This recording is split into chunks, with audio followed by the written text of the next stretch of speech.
Stano Star। जय हिंद साथियों, स्वागत है आपका आपके अपने YouTube चैनल स्टेनो स्टार में। और आज जो है हम पढ़ने वाले हैं ब्राह्म चिन्ह। ठीक है, इन ब्राह्म चिन्हों को हम जो है संकेत लिपि में कैसे लिख सकते हैं, ये आज की वीडियो में सीखने वाले हैं। और उसके बाद हम अभ्यास 48 को पढ़ने वाले हैं। ठीक है, तो चलिए वीडियो को शुरू कर लेते हैं। बहुत छोटा सा टॉपिक है और बहुत ही आराम से आप इसको समझ पाएंगे, ऐसी मैं आशा करता हूँ। देखिए यहाँ पर लिखा हुआ है, ब्राह्म चिन्ह अधिकतर हिंदी संकेत लिपि के लेखागण स्वयं ही भाषा में अनुवाद करते समय लगाते हैं। देखिए जब हम क्या करते हैं, सांकेतिक लिपि यानी कि जब हमें हिंदी बोली जाएगी और हिंदी से हम शॉर्ट हैंड लिखेंगे, डिक्टेशन हम शॉर्ट हैंड लिखते हैं ना, तो उस समय क्या होता है, शॉर्ट हैंड को लिखते समय कोई ऐसे शब्द चिन्ह नहीं होते हैं कि कोमे के लिए कोई हो और ऊ की मतलब कोमे के लिए कोई हो, फुल स्टॉप के लिए कुछ हो, लेकिन फिर भी इन्होंने कुछ दिए हैं जो आप कर सकते हैं। लेकिन कभी कभी ऐसे भी सिंबल्स आ जाते हैं, जैसे कि स्टार आ जाए, तो उसके लिए कुछ मतलब ऐसे होता नहीं है कि हम शॉर्ट हैंड में उसका प्रयोग कर सकते हैं, है ना।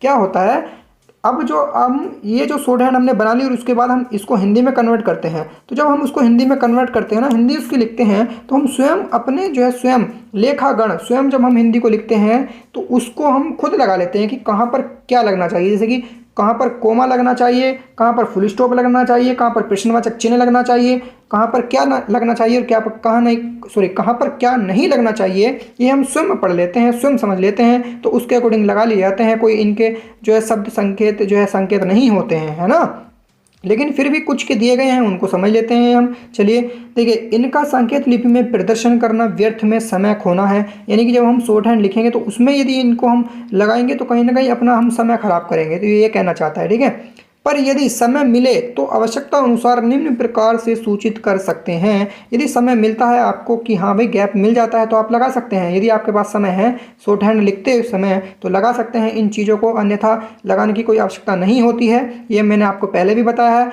हम स्वयं इनको जो है जब हिंदी लिखते हैं शॉर्ट हैंड, देखिए पहले हिंदी से शॉर्ट हैंड लिखेंगे क्योंकि हमें हिंदी बोली जाएगी, हम शॉर्ट हैंड लिखेंगे, और शॉर्ट हैंड से जब हम हिंदी लिखेंगे तो हम स्वयं पढ़ लेते हैं, क्योंकि हिंदी हमारी अच्छी खासी होनी चाहिए, ये मैं कई बार आपसे बोलता हूँ, तो इसलिए। ठीक है, अब पढ़ लेते हैं, छोटा सा टॉपिक है। देखिए अर्धविराम या कोमा को ऊ की मात्रा से सूचित करते हैं। अर्धविराम या कोमा जो होते हैं, अर्धविराम होते हैं और कोमा जो होते हैं, जैसे कोमा इस तरह से लगाते हैं ना, इस तरह से कोमा, एक चीज़ इधर एक चीज़ इधर और बीच में कोमा फिर एक चीज़ और, तो ऐसे यदि कोमा होता है, कोमा यदि हमें शॉर्ट हैंड में लिखना हो तो हम वहाँ पर कोमा नहीं लगाएंगे, वहाँ पर हम छोटे ऊ की मात्रा लगा देंगे इस तरह से।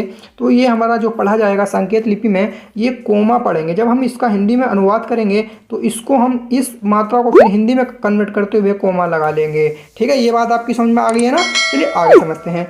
तो दूसरे नंबर को समझ लेते हैं। यहाँ पर लिखा हुआ है शब्द को दोहराने, यानी कि दोहराने के लिए कोई शब्द यदि दोहराता है तो क्या करते हैं, इस तरह से कोई सिंबल हम लगा लेंगे, सिंबल, जैसे कि इसको एस भी मान सकते हैं, 5 भी मान सकते हैं। अन्यथा देखिए आपने पढ़ा होगा, छंद पढ़े होंगे तो उसमें लघु और गुरु होता है ना, तो गुरु की काउंटिंग क्या होती है, 2, तो ये गुरु ही है एक तरीके का। तो 2 यानी कि जब हम इस गुरु को कहीं पर लगाएंगे तो ये 2 बार जो उस शब्द को 2 बना देगा, यानी कि 2 बार लिखा हुआ माना जाएगा। ये बात आप समझ रहे हैं। देखिए कैसे, जैसे लिखना है हमें बार बार, तो बार बार यदि हमें इसमें ये बार बार हम इस तरह से लिखेंगे जब हिंदी में कन्वर्ट करेंगे। आप अपनी लैंग्वेज में इसको इस तरह से नहीं करना कि 2 बना दिया, ये इस तरह से।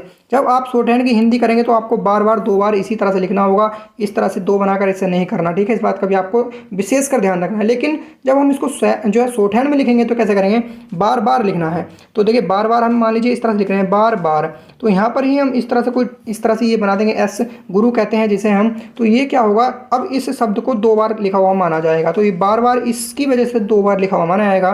तो बार बार हमें 2 बार लिखने की आवश्यकता नहीं है, शॉर्ट हैंड में बस ये एस बना देंगे।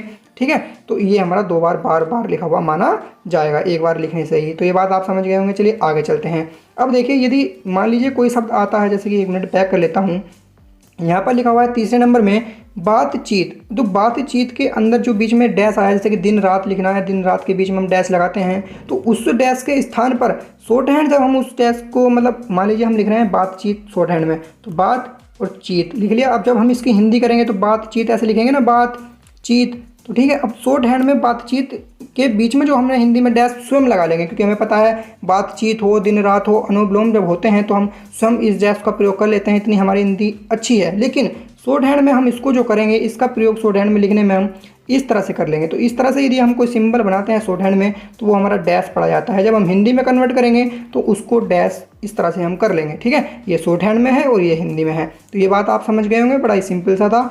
आगे चलते हैं। यहाँ पर लिखा हुआ है विराम चिन्ह के लिए एक छोटा सा इस तरह से एक्स बना देते हैं, ठीक है, छोटा सा एक्स लाइन पर नीचे बना देते हैं। तो आप सीखते हुए आ रहे हैं, लाइन पर लगाते हैं तो ये हमारा विराम चिन्ह पड़ा जाता है। मान लीजिए लिखना है राम आम खाता है, खाता है के बाद सेंटेंस पूरा हो गया तो ये विराम चिन्ह लगता है ना ऐसे। तो इसको जब हम, ये तो हो गया हिंदी में, तो शॉर्ट हैंड में हम इसको इस तरह से कर लेते हैं, ठीक है। अब यहाँ पर एक बात और समझेंगे, पहले एक बात और समझ लेते हैं। देखिए, दूसरे चिन्ह नहीं लिखे जाते हैं और जो भी सिंबल्स होते हैं मैंने आपको बताया वो नहीं लिखे जाते हैं, ये भी नहीं लिखे जाते हैं, लेकिन यदि आपको समय मिलता है तो लिख सकते हैं। देखिए अब एक बात समझिए, जब हम किसी वाक्य को लिखेंगे ना इस तरह से शॉर्ट हैंड में लिखेंगे और उसकी हिंदी जब हम उठाएंगे तो हमें खुद पता चल जाता है कि ये सेंटेंस कहाँ पर जो है समाप्त हो रहा है, कहाँ पर ये प्रश्नवाचक शब्द बन रहा है। यदि हम हिंदी के सेंटेंस को उठाते समय जब पढ़ते हैं तो हमें पता चल जाता है। देखिए जब क्या कौन कब जैसे वाक्य बीच में आते हैं तो प्रश्नवाचक वाक्य वो बन जाता है। जब हम उसे पढ़ते हैं हमें खुद लगता है कि हम कहीं ना कहीं क्वेश्चन यहाँ से जो है पूछा जा रहा है, तो उसके अकॉर्डिंग हम यहाँ पर प्रश्नवाचक चिन्ह लगा देते हैं हिंदी बनाते समय। तो हिंदी बनाते समय हम इन चीज़ों को स्वयं लगा लेते हैं। यदि शॉर्ट हैंड में लिखते समय आप नहीं भी लगाते हैं ना, तो इसको थोड़ा सा आप न्यूज़पेपर पढ़ा करें। न्यूज़पेपर से आपकी इन चीज़ों के लिए बड़ी अच्छी तैयारी हो जाएगी कि कहाँ पर हमें रुकना चाहिए, कहाँ पर हमें कोमा लगाना चाहिए, किस किस शब्द के बीच में हम डैश को लगा सकते हैं, किस किस शब्द के पीछे हम कैसे किस तरह से क्वेश्चन मार्क लगा सकते हैं। काफ़ी और तरह के सिंबल्स होते हैं, तो उनके लिए आप न्यूज़पेपर थोड़ा पढ़िएगा, है ना। न्यूज़पेपर में काफ़ी अच्छी तरह से लिखा हुआ होता है, तो बहुत अच्छी तरह से आप समझ जाएंगे। और ऐसी मैं आशा करता हूँ आज की वीडियो से आपको थोड़ी सी तो हेल्प जरूर मिली होगी, और थोड़ी सी भी यदि आपको 1% भी मेरी वीडियो को देखने के बाद हेल्प मिली है तो प्लीज़ वीडियो को लाइक कर लेना, कमेंट में हमें ज़रूर बताना। और यदि आप हमारे चैनल पर नए हैं तो चैनल को सब्सक्राइब कर लेना, लाल बटन आपको साइड में दिख रहा होगा, और साथ ही बेल आइकन भी प्रेस कर लेना साथियों। जय हिंद।